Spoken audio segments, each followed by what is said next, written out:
अस्सलाम वालेकुम। कैसे हैं आप? मैं उम्मीद करती हूँ आप अच्छे होंगे। मैं आपका जिलेबी माइकल सीजर सांता मार्टिनो माना यूट्यूब चैनल। टाइटल और थंबनेल देखकर समझ गए होंगे मैं आज किस टॉपिक पे रोस्ट कर रही हूँ और किसको रोस्ट कर रही हूँ। और वीडियो की सबसे पहले जो 5 सेकंड आए हैं, अगर वो दिख रहे हैं तो समझ गए होंगे कि यहाँ पे जिस दिन ये वीडियो अपलोड करूँगी वो ईस्टर संडे होगी और पासोवर की आखिरी तारीख होगी। तो कमेंट बॉक्स, अगर कोई यहूदी है तो कमेंट बॉक्स में लिख देना कि पासोवर कैसे रही। और अगर कोई क्रिश्चियन देख रहा है तो हैप्पी ईस्टर संडे।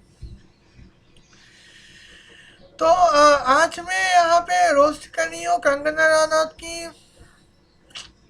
वही रीज़न रीज़न वही ट्वीट्स। लेकिन कंगना रनौत की ट्विस्ट यहाँ पे जो ट्विस्ट होगी वो थोड़ी सी हटके होगी। मैं आपसे वादा करती हूँ कि यहाँ पे जो भी रोस्टिंग होगी हेल्दी क्रिटिसिज्म होगी।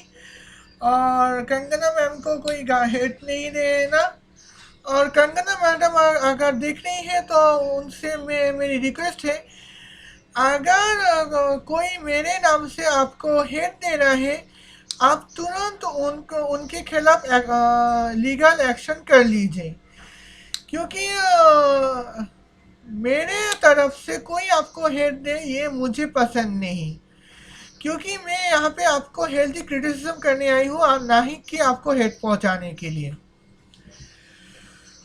अगर कोई कंगना मैम, अगर कोई आपको हेट दे रहा है मेरी तरफ से और आप उनके खिलाफ लीगल एक्शन कर रहे हैं तो मेरी तरफ से आपको बधाई होगी।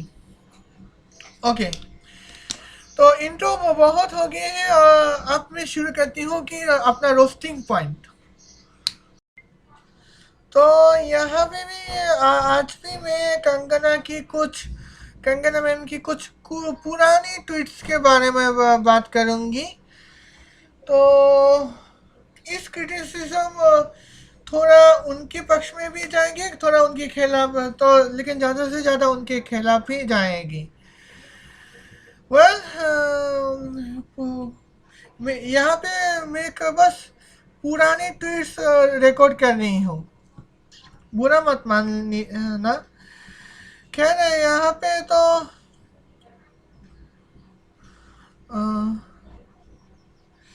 तेईस ओके, यहाँ पे मार्च महीने की 23 तारीख। तो वहाँ पे तो मैंने जब स्क्रीनशॉट की थी उसके हिसाब से कंगना रनावत ने कुछ रिट्वीट की थी। तो हुआ कुछ यूँ है कि माधुर भंडाकर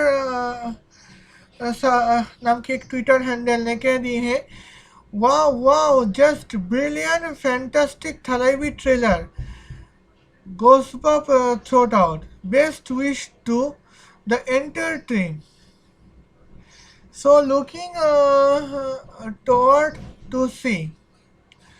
तो यहाँ पे तो उसके लिए तो मैडम कंगना मैम ने तो रिट्वीट किया है थालाइवी ट्रेलर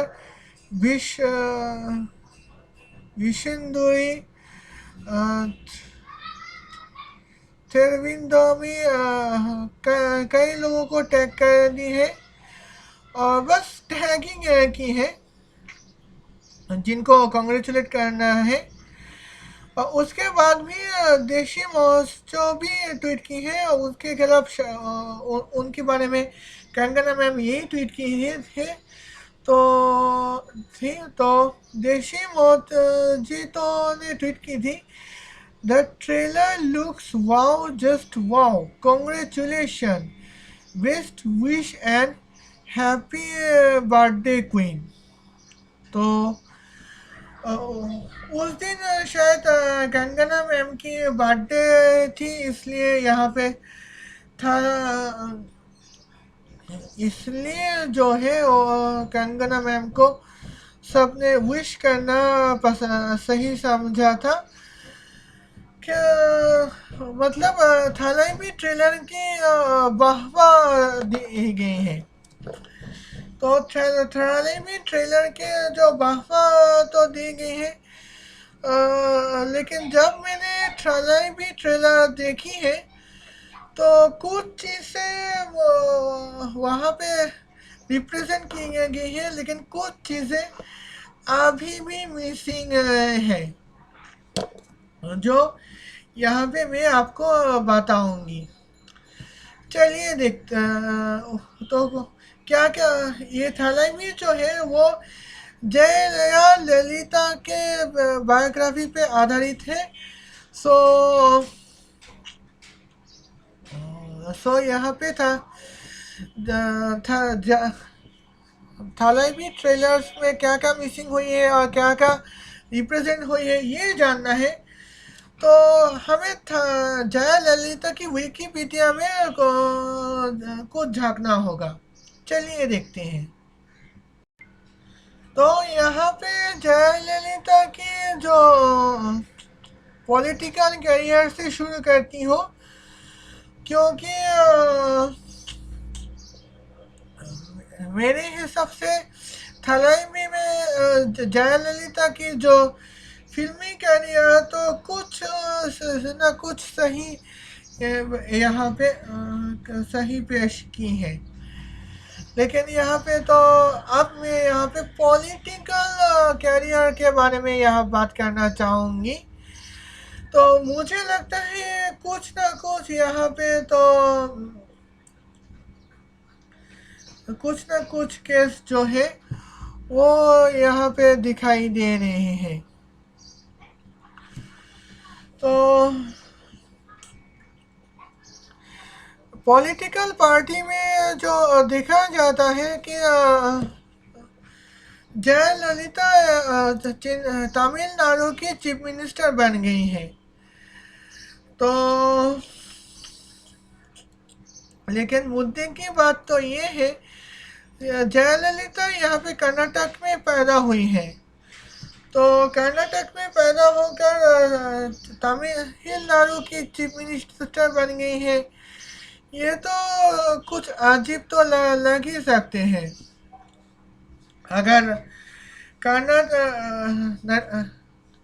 कर्नाटक का चीफ मिनिस्टर होकर उसके बाद अगर प्राइम मिनिस्टर बन जाए तो यहाँ पे बात समझ में आती है, क्योंकि नरेंद्र मोदी गुजरात से आकर चीफ मिनिस्टर बना, उसके बाद भारत का प्राइम मिनिस्टर बन गया था। तो मेरे ख्याल से हो सकता है कि चेन्नई में अपना तमिल या फिर तमिलनाडु की वे किसी एरिया में अपना सिटीजनशिप कर दी हो, इसलिए चीफ मिनिस्टर तमिलनाडु की बन पाई हो। खैर कोई बात नहीं, अब मैं पॉलिटिकल कैरियर में यहाँ पे आती हूँ। तो बाहर का रोशनी तो आ गई है, सो यहाँ की रोशनी की कोई कम नहीं। Okay good. तो यहाँ पे जो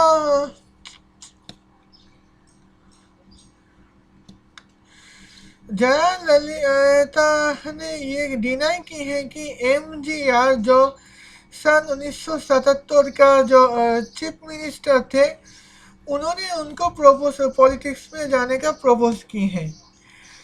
तो लेकिन जयललिता जो है तो AIADMK में ज्वाइन कर ली है, जो कि MGR ने ही बनाई है। तो यहाँ पे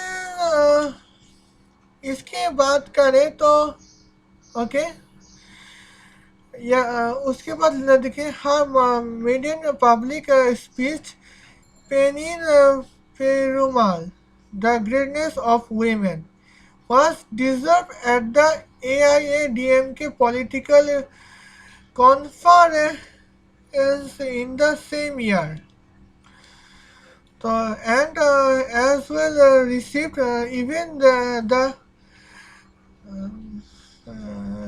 then Prime Minister Indira Gandhi and the Rajya Sabha member Khushwant Singh came to witness her speech, which was widely acclaimed for the clarity of distinction of uh, elegant policy. Her seat members number in Rajya Sabha was 185, which was coincidentally the same date of that what CN Annadurai has while he was member in the Rajya Sabha in 1983. She became propaganda secretary for the party and campaign extending for the party candidate in the election for the Tirachendur Assembly constituency. तो यहाँ पे तो देखा गया है कि जया ललिता को राज्यसभा का मेंबर बना दिए गए हैं, वो भी इंदिरा गांधी की चलते 1983 पे।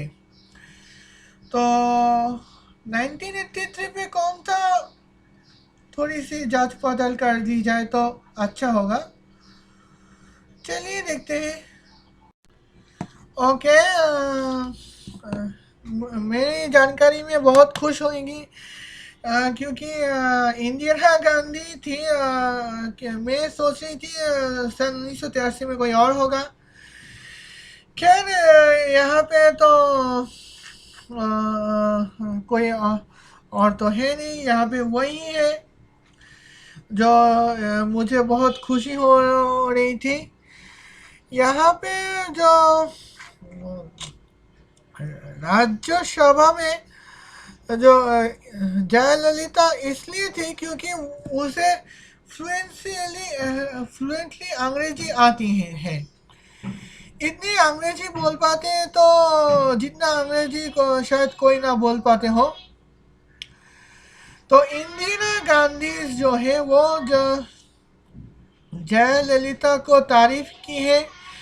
तो दूसरे का राज्यसभा में कई स्पीच में यहाँ पे इंटरनल सिक्योरिटी के बारे में है इन्होंने बात की, जयललिता ने बात की थी। ओके, आगे यहाँ पे आती हूँ। Jayalalithaa was elected to that body in 1984 and retained her seat until 1989. Her success in her role as propaganda secretary causes resentment among high-ranking members of the party by engineering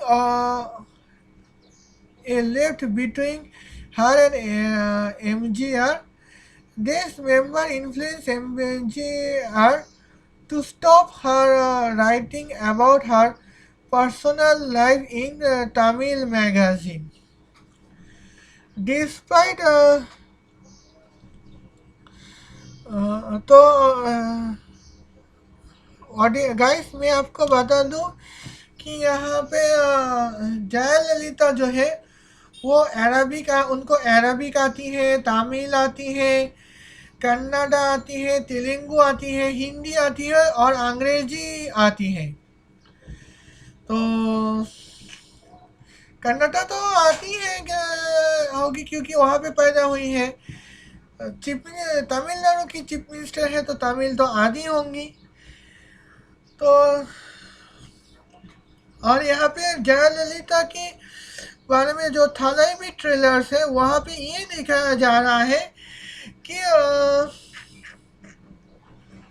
assembly जो है legal assembly, state assembly, वो यहाँ पे हैरान रह गए कि ये साउथ इंडिया से आई हुई लड़की अंग्रेजी कैसे बोल लेती है।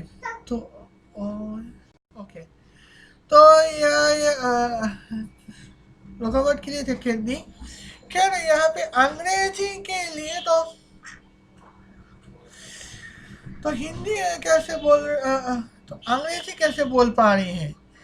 तो जयललिता का ये कहना है कि मैंने वो भी हैरान रहेगी कि नॉर्थ इंडियन को अंग्रेजी क्यों समझ में नहीं आ रही है।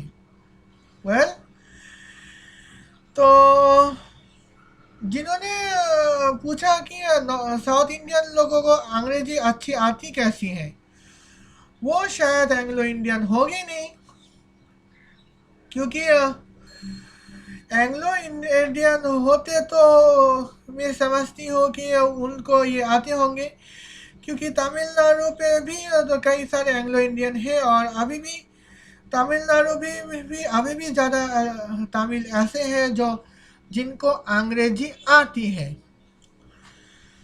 तो यहाँ पे जो मिसलीड की गई है वो ये है कि नॉर्थ इंडियन को साउथ इंडियन को अंग्रेजी आती कैसे है, इससे जेलस फीलिंग होती है। तो मुझे नहीं लगता है कि उस वक्त किसी को जेलस फीलिंग होगी, क्योंकि अगर जेलस फीलिंग होती तो इंदिरा गांधी के अंडर में तो नहीं रह पाए होती। क्या ना, आप यहाँ पे तो बात करूँगी और तो एमजीआर के कुछ मेंबर्स ने उन्हें सलाह दी है कि जयललिता को और अपनी पर्सनल लाइफ के बारे में टाइम मैगजीन में लिखने से रोक दें। क्यों हो सक तो ये तो ट्रेलर के में जिक्र नहीं है। खैर ओके, खैर यहाँ पे आगे पढ़ती हूँ।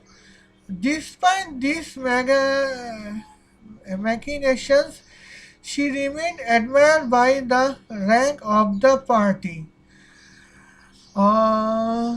She was given her key responsibilities, including in the implementation of the landmark means scheme when MG Ramcharan okay कौन बक रहा है।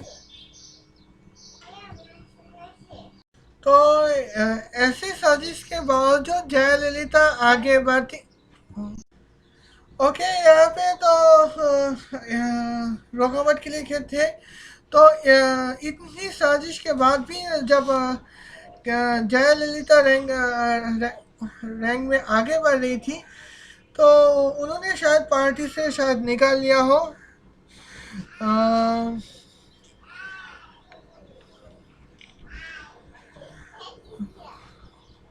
और यहाँ पे यही तो लिखा गए है।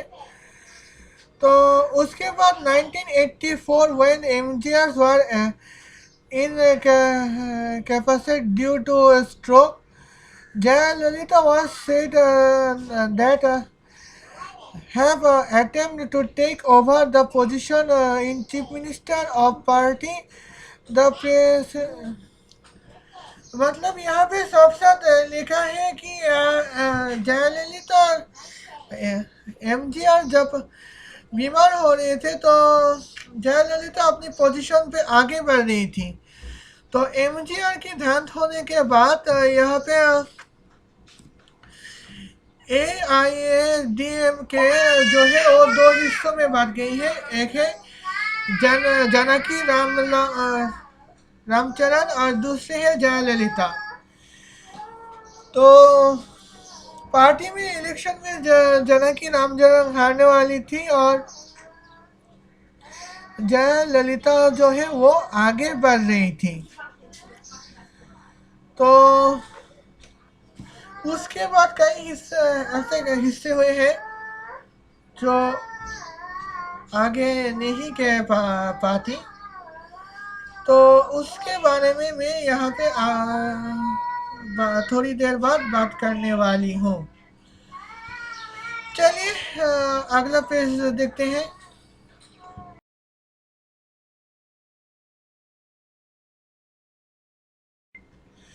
तो यहाँ पे बात करूंगी जो ऑपोजिशन 1989 पे।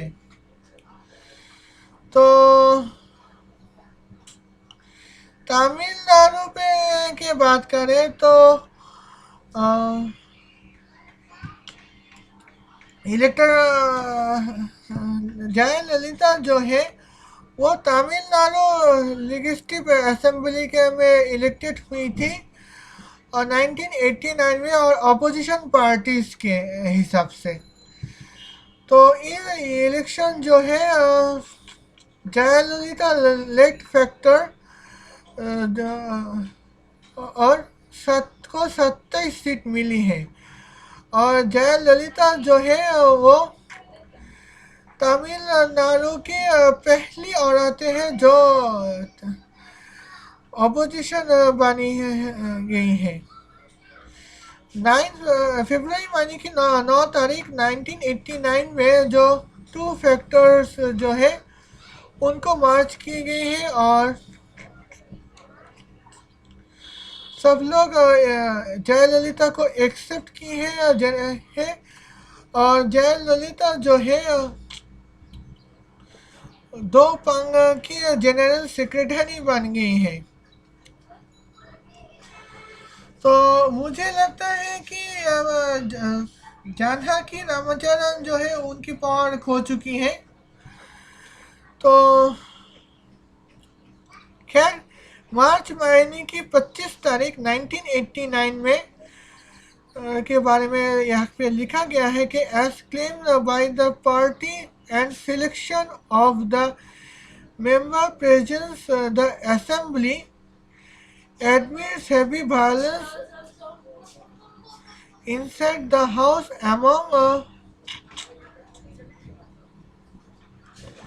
among the ruling DMK party members and the opposition.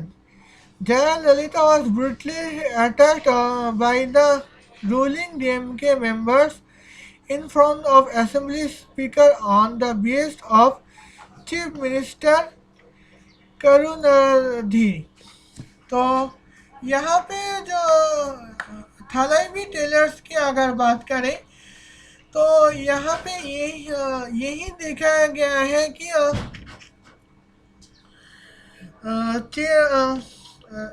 Jayalalithaa की जिस्म को से चीर हरण करने की कोशिश की जा रही है डीएमके की तरफ से, और वो भी चीफ मिनिस्टर की बिहाफ पे और असेंबली और असेंबली स्पीकर के ठीक सामने ही हुए थे। तो यहाँ पे द्रौपदी के खुद की जो हालत है वो उसके साथ द्रौपदी की हालत को कंपेयर कर रही थी। यहाँ पे वही लिखी गई है, वो यहाँ पे उसी को रिप्रेजेंट की गई है। तो जयललिता जो है वो वहाँ से साड़ी लेकर आ गई है और ऑफिस सामना हासिल हुए हैं। और उसके बाद जो है 1991 में उन्होंने चीफ मिनिस्टर बन गई हैं। तो यहाँ पे बस ट्रेलर पे वही दिखाने की कोशिश की जा रही है, जो कि सही बात है। लेकिन मुझे लगता है कि कुछ हाशिर दिखाने बाकी है। कुछ पॉइंट यहाँ पे है जो थलाइवी में हट की गई है। चलिए देखते हैं। तो यहाँ पे कॉरिडोर में फ्रेंड्स साथ खेल रहे हैं। तो यहाँ पे तो क्या उसे इग्नोर कर सकते हैं। तो यहाँ पे बात हो रही है कि जयललिता जो है 1996 में पावर खो दी है। तो इस यहाँ पे कई पैराग्राफ्स है, वो मैं आपको बताती हूँ। The Jayalalitha led AIADMK lost power in the 1996 election when it won 4 of the 168 seats that they contested. Jayalalitha was herself defeated by DMK candidate Rajguru constituency।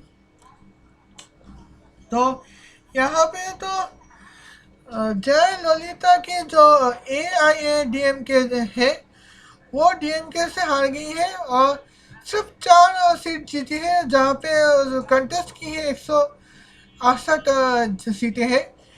Jayalalithaa जो है खुद DMK कैंडिडेट से हार गई है। ओके, उसके आगे की बात पढ़ती हूँ। The outcome has been attribute to an anti-incumbency sentiment and the severe allegation of corruption violations against her and her minister। यानी कि यहाँ पे जया ललिता के और उनकी मिनिस्टर्स के खिलाफ करप्शन के केस भी आ गए हैं, जिसके वजह से हार गई हैं। तो आपके पास अगर करप्शन के केस आ भी जाए तो आप तो इलेक्शन में जीत ही नहीं सकते। हाँ,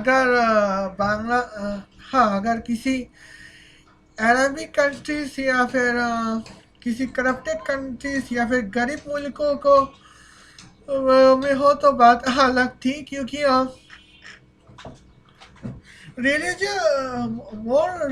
रिलीजन प्रैक्टिसिंग कंट्रीज जो है वहाँ पे करप्शन तो होता ही है, और यहाँ पे जो करप्ट करते हैं वही से उसको ही सीट मिलती है। लेकिन इंडिया अभी भी जो है वो करप्शन से उभरने आने वाली थी। तो करप्शन के केस चलते हैं, करप्शन के केस हाईलाइट होती है, इसके वजह से हार गई हैं। तो उनके यहाँ पे बारे में तो यहाँ पे तो बात नहीं हो रही है। खैर, सेकेंड टर्म मैडम ने फिर से चीफ मिनिस्टर बन गई हैं, और आप चाहे तो डिस्क्रिप्शन में लिंक दे दूंगी, वो आप पढ़ सकते हैं। तो खैर, अब अगले बात करती हूँ। तो यहाँ पे जयललिता करप्शन केस के बारे में यहाँ पे बात हो रही है। खैर, मैं थोड़ी देर बाद आती हूँ। तो निकाब में थोड़ा गड़बड़ी आ गई थी, वो मैंने फिक्स कर दी थी। ओके, तो सन 2014 में जो 27 सितंबर के यहाँ पे क्या स्टेटमेंट दी है, मैं आपको पढ़ के सुनाती हूँ। Jayalalitha was sentenced for 4 years in jail and fined 100 crores, equivalent to 129 crores rupee, or 18 million US dollar in 2019 by the Special Court of Bangalore. She was convicted in the 18 years old disproportionate assets case that was launched by Janata Party President Subramanian Swamy, now the member of Bharatiya Janata Party, on August 20, 1996 on the basis of an income tax department report on her। तो यहाँ पे Jayalalithaa close 8 Shankara, her nieces, Leah Versi, her nephew, and the chief minister disowned to Hosta son Sudhakaran were also convicted। तो यहाँ पे तो इसका मतलब ये है कि 2014 के सितंबर महीने की 27 तारीख यहाँ पे जयललिता को सजा मिल गई थी, 4 साल की जेल की सजा। और उस वक्त जो फाइन थी वो 100 करोड़ रुपए थी, जो सन 2019 में आते आते 129 करोड़ रुपए यानी कि 18 मिलियन यूएस डॉलर हो गई थी। और वो भी 18 साल पुराने केसेस पे जो बेहिसाब जायदाद के जो केसेस है। और वहाँ पे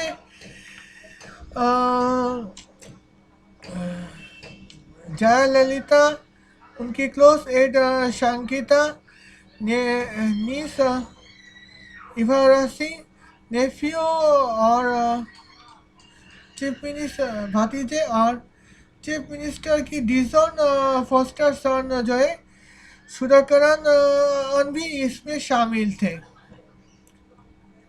और केस की थी। तो उस वक्त सुब्रमण्यन स्वामी जो जनता पार्टी की प्रेसिडेंट थे, और वो जनता पार्टी जब आप भारतीय जनता पार्टी बन गई है। और यहाँ पे जो है अगस्त महीने की 20 तारीख 1996 इनकम टैक्स के द्वारा आ गई थी। तो यहाँ पे डिसप्रोपोर्शनेट एसेट करप्शन के जो केसेस आए थे उनके 4 साल के इल्जाम में जयललिता पर पड़ गई थी। ये तो भाई थेरेपी ट्रेलर के कोई जिक्र में तो है नहीं। तो अब आपको समझ में आ गया होगा कि यहाँ पे क्या क्या मिसिंग हो रही है। तो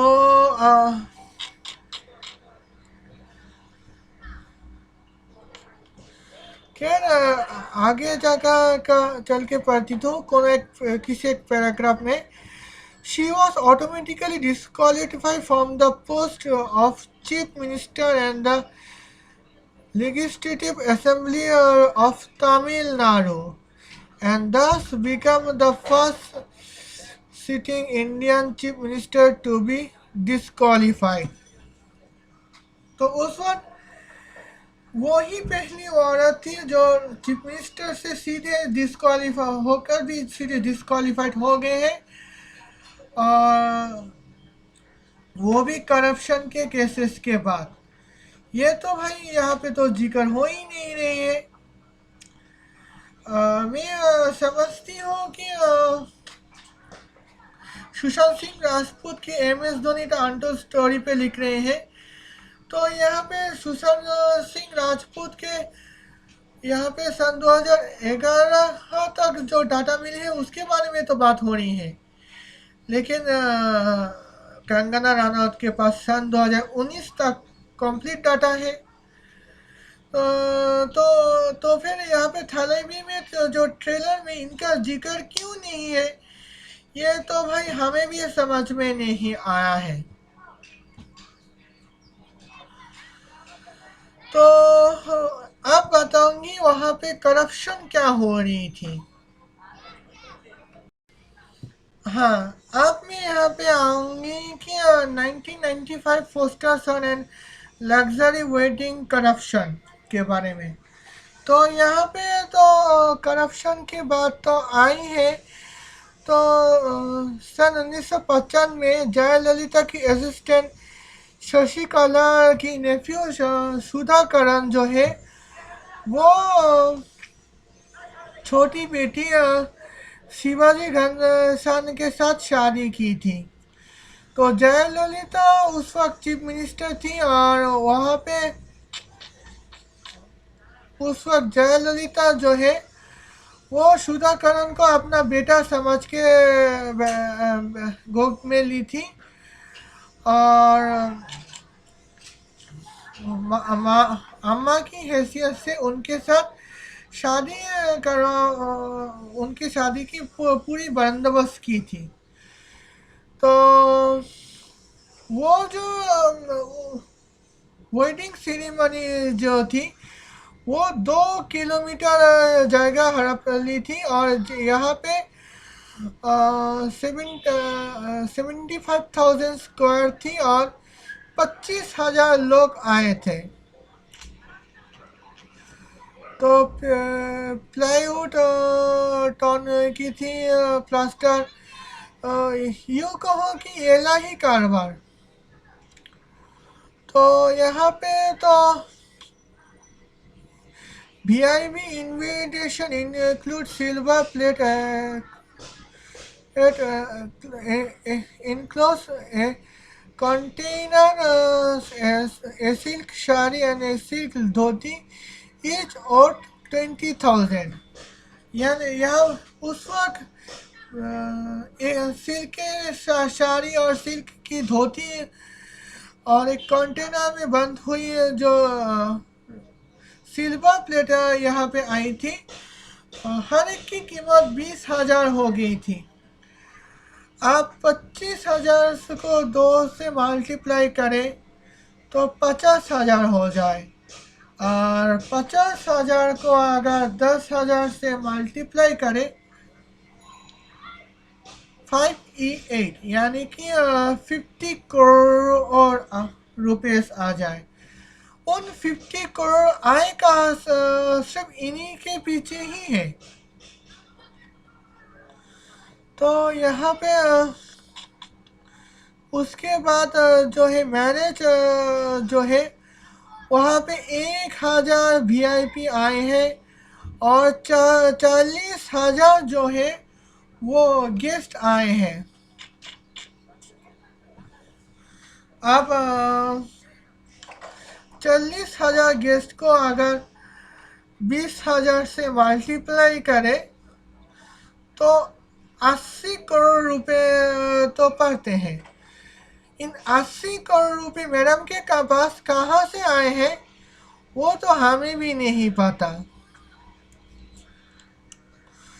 उस वक्त एक झाक हाथी भी आए हैं और होटल भी बंदोबस्त की है केरला में। उन्हीं दौरान जो मदर उसको शादियों की अम्मा की समझने लगी है। लाखों लोगों की शादी की गई है। अब इतनी लाखों लोगों की जब शादी की गई है तो उन्होंने अकेला कैसे की? तो पता चला कि इनकम टैक्स के जो खर्च है वो 10 करोड़ तक आ गए हैं। तो यानी कि 10 करोड़ की जो घपला है और वहाँ पे जो रिकॉर्ड्स जो है वो 1.5 लाख शो कर रहे हैं। 1.5 लाखों की इनवाइटेड की गई हैं। ओके, बाद में बात करती हूँ।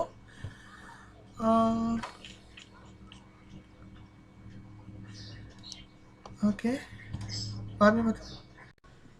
सॉरी, আমার এক আপুর সাথে কথা বলছিলাম।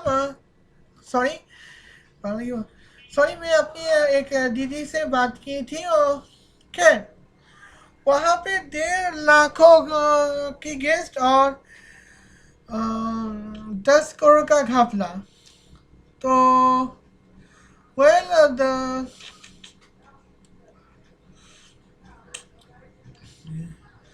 1.5 लाख यानी कि 15E4 into 8E4 sorry 22E4 30E8 300 crore का खर्च उन्होंने अकेला संभाली और 10 करोड़ का घपला इनकम टैक्स। ये तो भाई बहुत नाइंसाफ़ी है, और जिसकी वजह से हमें बहुत नुकसान होना पड़ा है। ये थी कुछ खामियां जो थालाइवी ट्रेलर में देखने नहीं मिली है। तो उसके बारे में आप चाहे तो खुद रिसर्च कर सकते हैं, और अगर मुझसे मांगे तो मैं जैसे आप मुझसे रिसर्च मांगेंगे मैं आपको विकिपीडिया की लिंक दे दूंगी। वेल, ये तो बस एक ट्वीट की थी। मैं आप ऐसे मेरे पास कई सारे ट्वीट हैं, तो वो मैं बताऊंगी। चलिए देखते हैं। तो आप अब बात करूँ तो एक मार्च महीने के 21 तारीख मैंने जब ट्वीट पढ़ रही थी, तो यहाँ पे एक ट्वीट में लिखा है कि 3 days to go Thalaivi trailer. तो यानी कि थलाइवी ट्रेलर होने में आप 3 दिन बचे हैं। तो इसके बारे में अगर जब बात करूं तो कुछ बातें जो है वो मुझे बहुत अजीब लगी हैं, और वो अजीब बात क्या थी ये मैं आपको बताऊंगी। तो यहाँ पे तो थालाई में जो है वो हम तमिलनाडु की चीफ मिनिस्टर जयललिता के बारे में थी, और इन्होंने ये मूवी विजय ने डायरेक्ट की थी। उनकी जो शेड्यूल जो है वो हिंदी में शेड्यूल की गई है, हिंदी तमिल और तेलुगु में। तो ये जो रिलीज जो है वो जून 26 2020 में हुई थी। तो यहाँ पे तो शेड्यूल जून 26 2020 में हुई थी, और अभी जो है थलाइवी अभी जो है मार्च महीने की 21 तारीख सन 2021 में अभी ट्रेलर दिखा रहे हैं, और शेड्यूल रिलीज तमिल तेलुगु और हिंदी में शेड्यूल रिलीज की शेड्यूल की गई है। ठीक है, जून महीने की 26 तारीख सन 2020। तो भाई 14 महीने अभी तक क्या हो रहा था। और यहाँ पे तो हिंदी तमिल तेलुगु में रिलीज की गई है। तो अंग्रेजी दूसरों की दूसरे मुल्कों का जुबान है और इंटरनेशनल लैंग्वेज है, समझती हूँ। अरबी में फॉरेन लैंग्वेज ही है, लेकिन जया ललिता जहाँ पैदा हुई थी, जिन राज्य में पैदा हुई थी, कर्नाटक में क्यों रिलीज नहीं की गई है, वो मेरे लिए सबसे से अच्छी बात है। तो मेरे ख्याल से आप सबके लिए अजीब बात तो होगी, क्योंकि यहाँ पे ये रिकॉर्ड चल रहा है। तो यहाँ पे तो कंगना मैम की जो है तमिलनाडु पे मूवी प्रमोशन जारी है, और यहाँ अभी भी जो मुंबई के बारे में बात की जा रही है। वेल, टाइम्स नाउ की एक हेडलाइन शेड्यूल हैंडल की एक ट्वीट शेयर की थी। ट्वीट दरअसल ये थी कि breaking news, former Mumbai police commissioner Parambir Singh alleged that Maharashtra Home Minister Anil Deshmukh asked Sachin Vazir to collect rupee 11 crore every month। तो यहाँ पे जो महाराष्ट्र की जो होम मिनिस्टर जो है वो यहाँ पे हर महीने 100 करोड़ और चाहिए उनको। तो यह कंग तो मैं बताऊँ तो उससे पहले भी मुंबई में करप्शन हो रही थी। जब इंटरनेट अवेलेबल भी नहीं था तब भी मुंबई में करप्शन हो रही थी। तो यहाँ पे आप जाके कंगना रनावत की नज़र में आई। तो यहाँ पे उसके खैर तो उसके बाद कंगना मैम ने ट्वीट की थी कि when I call out corruption and ill administration of Maharashtra government, I face so much abuse, threat, criticism. I retaliate, but when my loyalty for my beloved city was questioned, I cry silently when they illegally demolished my house. Many cheers and celebrated. Continue. तो यहाँ पे तो इसका मतलब है कि महाराष्ट्र की corruption और एडमिनिस्ट्रेशन के बारे में कंगना रनौत ने जब बात की, उनको गालियाँ मिली है, थ्रेट मिली है, क्रिटिसिज्म मिली है और उन्होंने उसका जवाब भी दी है। बट उनकी लॉयल्टी सिटी मुंबई सिटी पे उनकी लॉयल्टी जो है वो जो क्वेश्चन हुए हैं वो चुपके से रो रही थी। और जब उनका घर जो है वो इलीगली डिमोलिश की गई है। तो मैंने यहाँ पे एक फैक्ट तो आप तो पता ही है। आप अगर कंगना रनौत रोस्ट पेज में रोज सब करती हैं तो आपको पता होगा बहुत सारे इंसान ने फैक्ट चेक की है कि सन 2018 में उनको नोटिस दिया गया था कि आपकी मैम आपकी घर इलीगली बनाई गई है, आप प्लीज तोड़ दीजिए, बस रिक्वेस्ट की थी। तो इसको धमकी इसे वो धमकी समझने लगी है। इसके अलावा कोई किसी को धमकी नहीं दे रहा।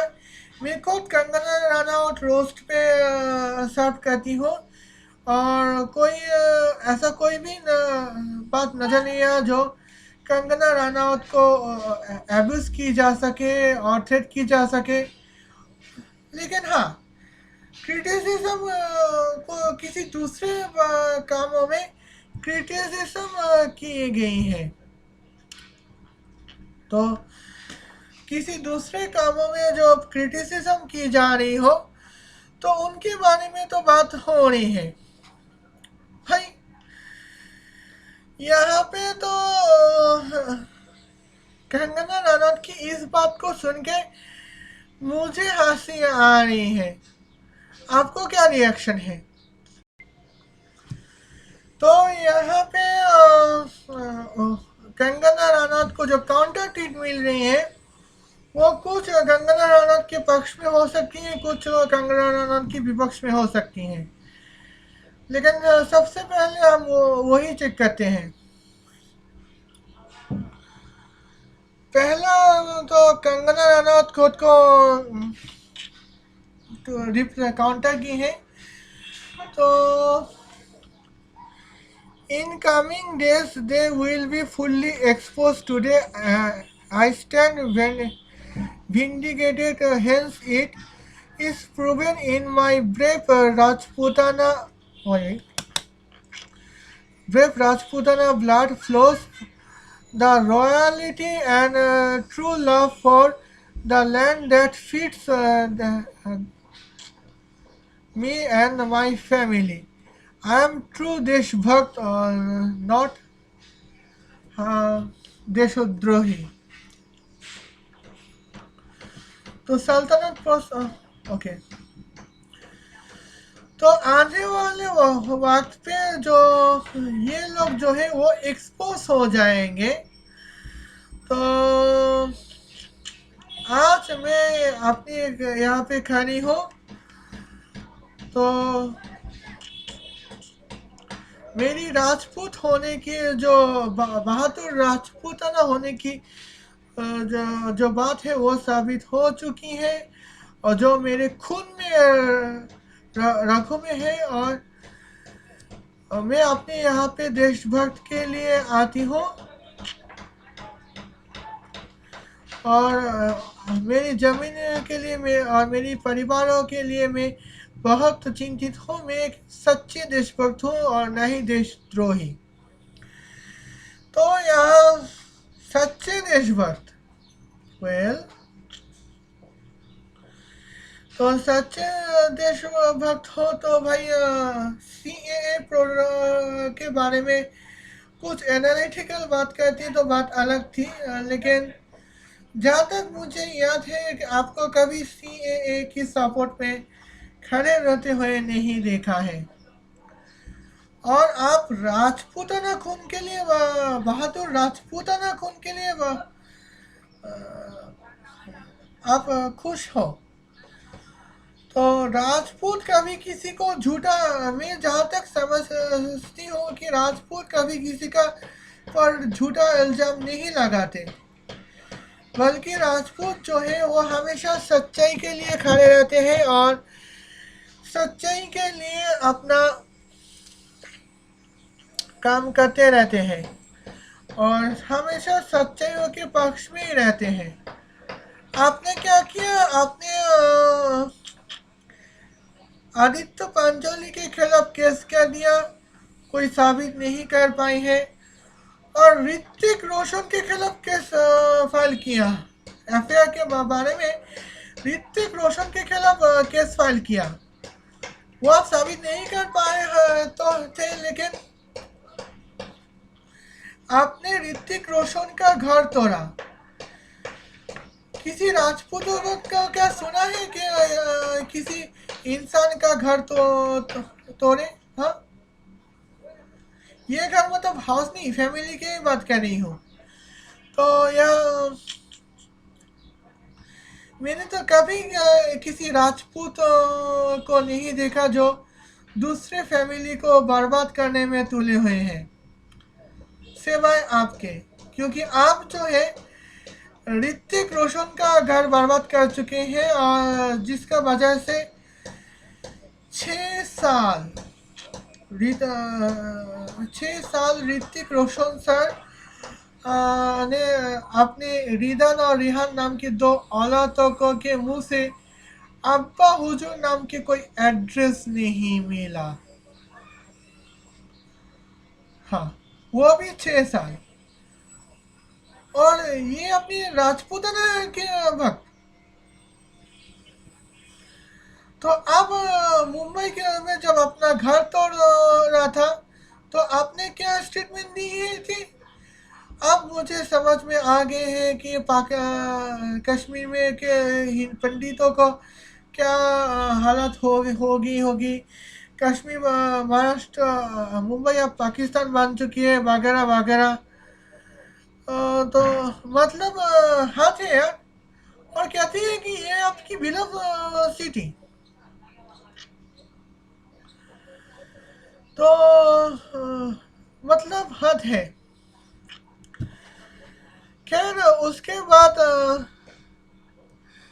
चैत्र जत नाम के ट्विटर हैंडल ने आपको रिप्लाई दी है, beloved city, who brand analysis beloved with such hatred।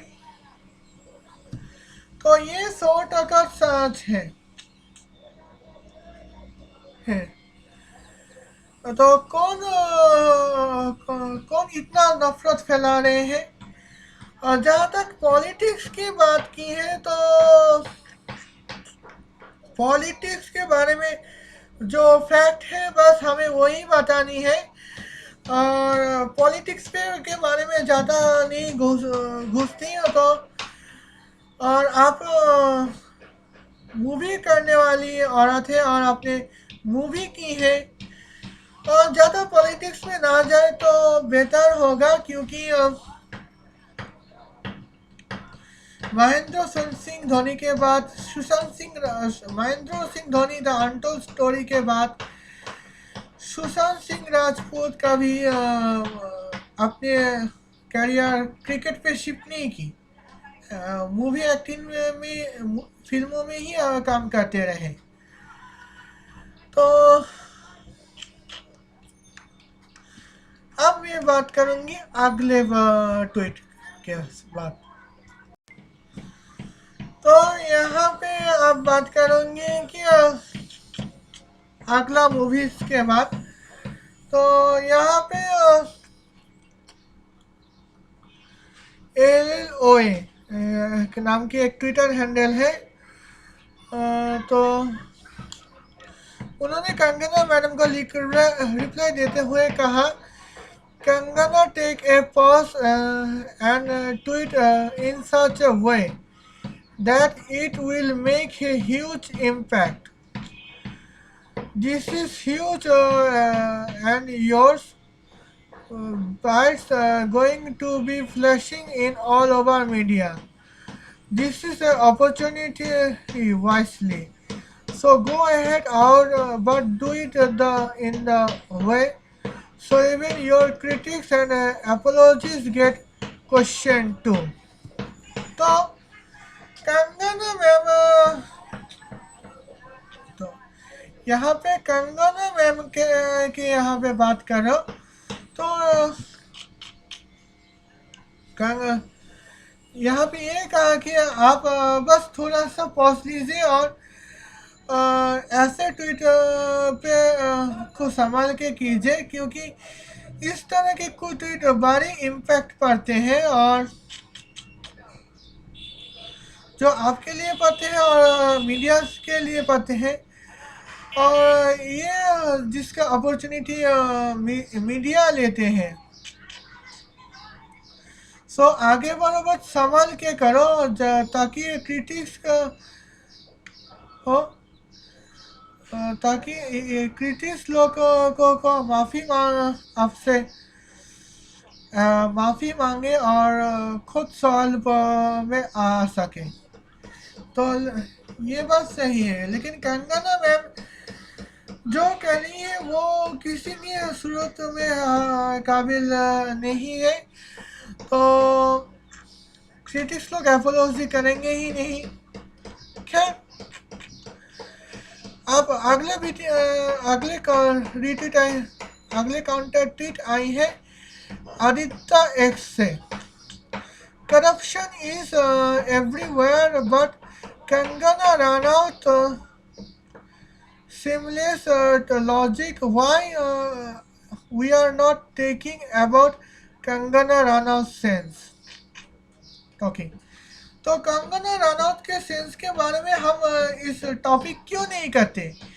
तो करप्शन जो है वो सारे दुनिया में ही तो होते हैं, लेकिन कंगना रनौत की इस तरह से के लॉजिक एक हम कैसे मान लें, जो कि बिल्कुल सच है। क्योंकि कंगना रनौत की बात करें तो यहाँ पे उन करप्शन तो हर जगह में होते हैं, लेकिन यहाँ पे करप्शन के लिए तो अपने घर तो किस तरह से गालियाँ खाई हैं, किस तरह से धमकियाँ मिली हैं, किस तरह से क्रिटिसिज्म मिली है उनको। भाई मैं ऑलमोस्ट जैकब के को क्रिटिसाइज करती हूँ, तो उसके मिले मुझे कई सारे हेट भी मिले हैं। मैं इसके अलावा मैं एक किसी इस्लामिक स्कॉलर को भी क्रिटिसाइज करती हूँ, उसके बाद मुझे भी बहुत सारे हेट मिले हैं, लेकिन कभी मैं नहीं बताती कि लेकिन मैं कभी नहीं कहती कि यूट्यूब में करप्शन हो रहा है, यूट्यूब इस्लामो मैमिनिया हो गए वगैरह वगैरह। नहीं यार, मैं ऐसा कभी नहीं कहा, और ऐसा कभी कुछ है ही नहीं अभी भी। तो करप्शन तो हर जगह में है, लेकिन इस तरह से लॉजिक कौन इस्तेमाल करता है भला? और मैंने जो थैलेबी 3 डेज टू गो थैलेबी ट्रेलर की बात की थी, वो वो ट्वीट दरअसल यहाँ पे हुई थी। तो दुनिया भर में सीरियस बातें हो रही हैं, और यहाँ पे भी प्रोमो मूवीज का प्रमोशन, इस ट्वीट पे पॉलिटिक्स बातें हो रही है, एडमिनिस्ट्रे करप्शन के बारे में बात हो रही है। तो आपके घर में क्या क्या करप्शन हुई थी उसके बारे में बात कीजिए, लेकिन नहीं। तो यहाँ पे सीधे मूवी प्रमोशन किया जा रहा है, और ये बेवकूफ़ी की थी कविता गेरी। तो आप समझ के में आए होंगे कि माजरा क्या है। अब नेक्स्ट कंटेंट में आती हूँ। तो यहाँ पे देखती हूँ चोयांग ने क्या काउंटर ट्वीट की थी। Today was a great day for all accessorians. Kangana stars, Arnav sir, Kangana and all cricket lover, MHA government getting exposed, and soon all the hidden skeletons will roll out like Kangana said, and it's happening. And India defend England on T20. Yup, party time. Oof, my God. यहाँ पे तो हाँ, यहाँ पे S S Aryan, Kangana रानियन, Kangana star के लिए ये खुशी का दिन है। वाह। एस एस आर्यन बस ठीक है, लेकिन Sushant S S Aryan Kangana star की बात करें तो सुशांत सिंह राजपूत जब जिंदा थे तो एक मूवी आई थी, मूवी की रिक्वेस्ट आई थी कंगना के पास, जहाँ पे सुशांत सिंह राजपूत थे। तो उस मूवी को कंगना ने रिजेक्ट कर दिया और कह दिया कि सुशांत एक छोटा कलाकार है। अब सुशांत मारने के बाद सुशांत सिंह राजपूत के बारे में बात की है, लेकिन जहाँ तक मैं कंगना की वहाँ पे आती हूँ कि कंगना सुशांत सिंह राजपूत के लिए कब अपने लिए कुछ ज़्यादा बोल रही थी। मतलब आपकी अपने लिए फ्री की प्रमोशन। हाँ, एक जमाने में सुशांत सिंह राजपूत, कंगना रनौत और अर्णब गोस्वामी का लिंक बीच में कोई लिंक नहीं था। और सन 2014 में अर्णब को कंगना ने राबिश कर दिया, और सन 2020 में खुद ही फिल्म प्रमोशन करने लगे हैं। और यहाँ पे कंगना एंड क्रिकेट भाई, यहाँ पे खुशी की बात क्या है मेरे भाई? तो यहाँ पे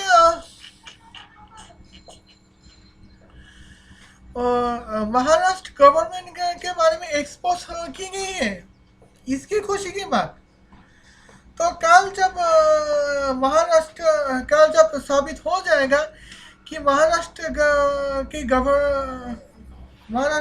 की गवर्नमेंट के बारे में जो कुछ भी कहा गया सब झूठा है, जब ये साबित हो जाएगा तो क्या करोगे? हाँ, तो बस एक्सपोज हो रही है। अब शुरुआत अभी बाकी है, इसके साथ भी क्रिकेट के लिंक जोड़ दे दे हैं। तो क्रिकेट की साइड अलग है और पॉलिटिक्स की साइड अलग है। तो क्रिकेट पॉलिटिक्स में क्रिकेट घुसा दो तो कैसे चलेगा मेरे भाई? और ऐसे सारी की बात करें, अभी भी साबित नहीं हो पा रही कि सुशांत सिंह राजपूत ने सुसाइड की थी या फिर मारा किया गया था। जो कुछ भी हो रिकॉर्ड में चले आते हैं। खैर कुछ लॉजिक ही नहीं है इस इन ट्वीट में। खैर अब आगे भी बात करूंगी। तो यहाँ पे कंगना के यहाँ पे पॉलिसिस के हमारे पॉलिटिक्स पॉलिटिक्स है तुम्हारे मगर तुम्हारी पॉलिटिक्स पॉलिटिक्स नहीं है। I am called BJP actress even though Modi never meet me in my whole life except for two film event greeting। तो यह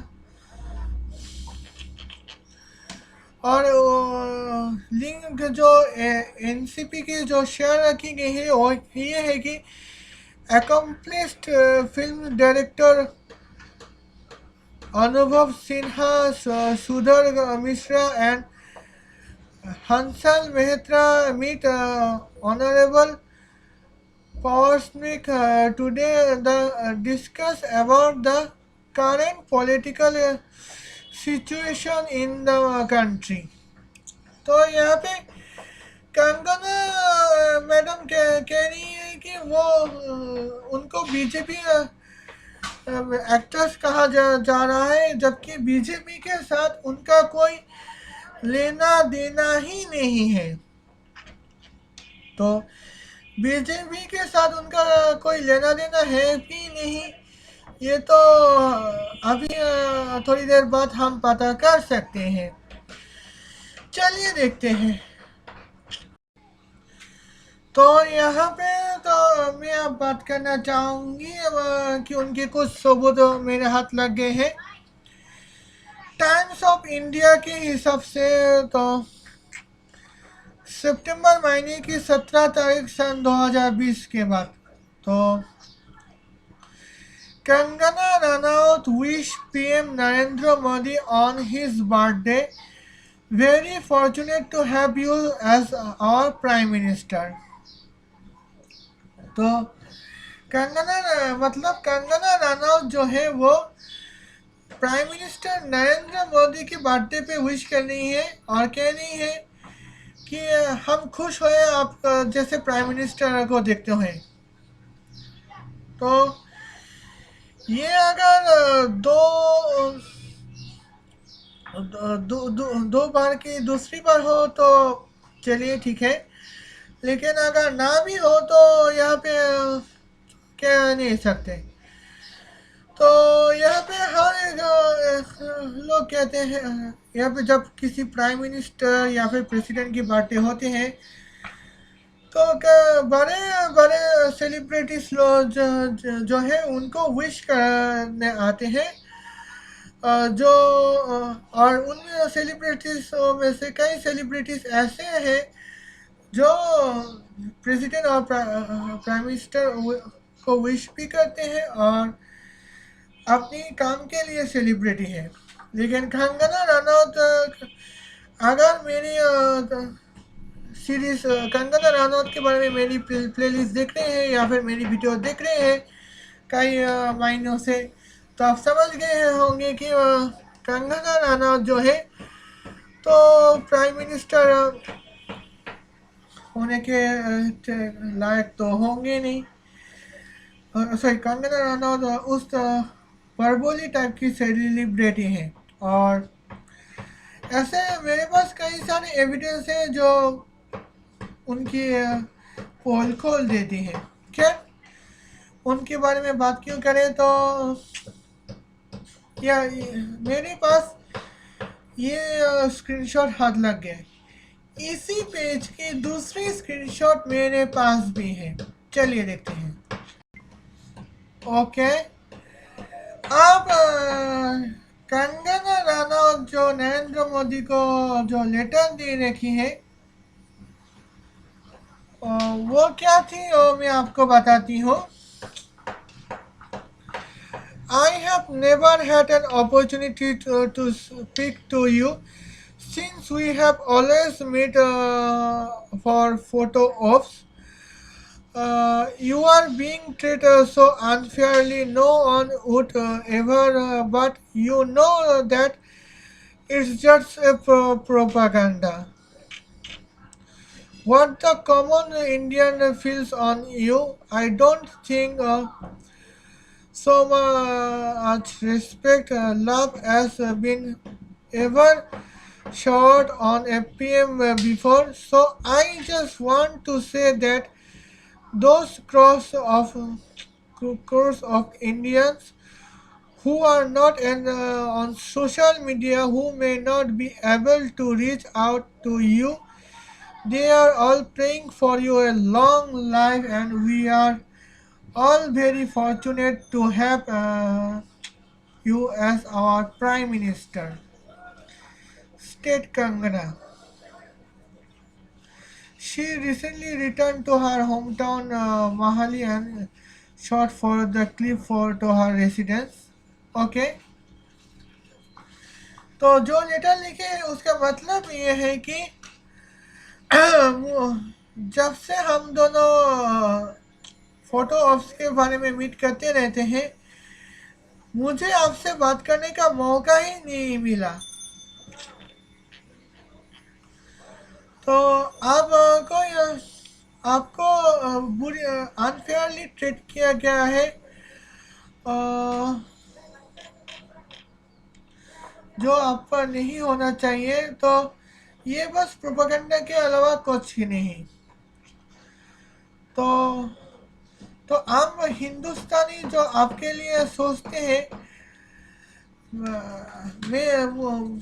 मुझे नहीं, मैं नहीं मानता कि ये कुछ रिस्पेक्ट, इज्जत, प्यार और सम्मान किसी दूसरे पीएम को दिया जा रहा हो। well, बस मैं ये कहना चाहती हूँ कि आम लोग आम हिंदुस्तानी जो सोशल मीडिया में भी नहीं है, जो आप तक नहीं पहुँच पाती, उनमें से कई भी आपकी लंबी उम्र के लिए दुआ मांगती रहती है, और आपको अगला अगले वक्त पे भी प्राइम मिनिस्टर की हैसियत से देखने में अपना सौभाग्य को समझती है। तो मुझे लगता है ये कोई बीजेपी एक्ट्रेस की तरफ होगी, क्योंकि आम एक्ट्रेस जो है वो बस यूं कहेगा कि आम एक्टर जो है वो बस यूं लेटर लिखेगा कि मैं आपसे मिलकर धन्य हूँ, और मैं आपको प्राइम मिनिस्टर को देखते हुए मैं अपने आप को फॉर्चुनेट लाकी समझता हूँ, और आप मैं चाहता हूँ कि आप अगले दिन भी अच्छे से बिताएं। लेकिन करोड़ों लोग नरेंद्र मोदी को अपना प्राइम मिनिस्टर मानते हैं, जो ये बात तो ठीक है, लेकिन ये यहाँ पे मैनी वर्ड यूज नहीं गई है, और जो एक बीजेपी की तरह है, क्योंकि दूसरे पार्टी पॉलिटिकल पार्टी के जो एक्टर्स या फिर एक्ट्रेस होते हैं, वो नरेंद्र मोदी को अपना प्राइम मिनिस्टर मानने से शायद इनकार कर रहे हैं। सो हो सकता है कि नरेंद्र मोदी को प्रस्तुत करने की हो, लेकिन खैर कोई भी हो, यहाँ पे नरेंद्र मोदी की प्रस्तुत करने के अलावा उस वक्त जो मांगना चाहिए था, क्या हमारा ये लेटर लिखना चाहिए था कि हमारा बॉलीवुड में, हमारा इंडियन फिल्म इंडस्ट्री में ऐसे कई जानदार एक्टर्स या फिर एक्ट्रेस है जो अपनी एक्टिंग के जरिए लोगों को अच्छा मैसेज देना चाहते हैं या फिर लोगों को मोटिवेट कर एंटरटेनमेंट के ज़रिए मोटिवेट करना चाहते हैं और कभी-कभी उनके साथ नाइंसाफ़ी हो जाती है। आप प्लीज़ एक्शन लीजिए। ये बात अगर लिखते हैं तो मैं ये मानती हूँ कि सुशांत सिंह राजपूत के लिए ये एक स्टेप थे। लेकिन यहाँ पे सुशांत सिंह जस्टिस फॉर सुशांत सिंह राजपूत के बारे में यहाँ तो कोई बात ही नहीं हो रही है। और कंगना स्टार्स को एसेसरियन के साथ मिला रहे हैं, ये तो मुझे नहीं लगता कोई अच्छी बात तो है नहीं। खैर अब मैं यहाँ पे बस ट्वीट के कुछ स्क्रीनशॉट दिखाऊंगी। आप पॉज करके पढ़ लीजिएगा।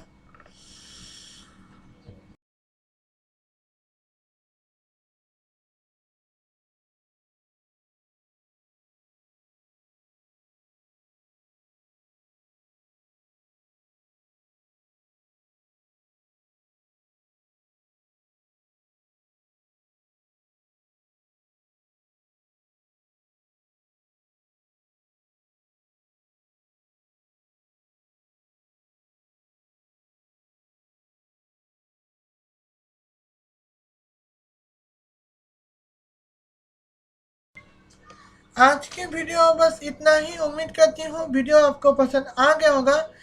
अगर वीडियो पसंद आए तो लाइक कीजिए, कमेंट कीजिए और शेयर कीजिए। चैनल में नए हैं तो सब्सक्राइब कर सकते हैं और नहीं कर रहे हैं तो आपकी मर्जी। और आप अगर डिसलाइक करना चाहें तो कर सकते हैं, लेकिन फिर भी मैं चाहती हूँ कि इस वीडियो ज़्यादा से ज़्यादा शेयर हो जाए ताकि ज़्यादा से ज़्यादा लोग देख सकें। आज के लिए बस इतना ही। अब मैं अब मैं प्रेइंग करने जाती हूँ। Happy Easter Sunday and happy password. खुदा हाफिज।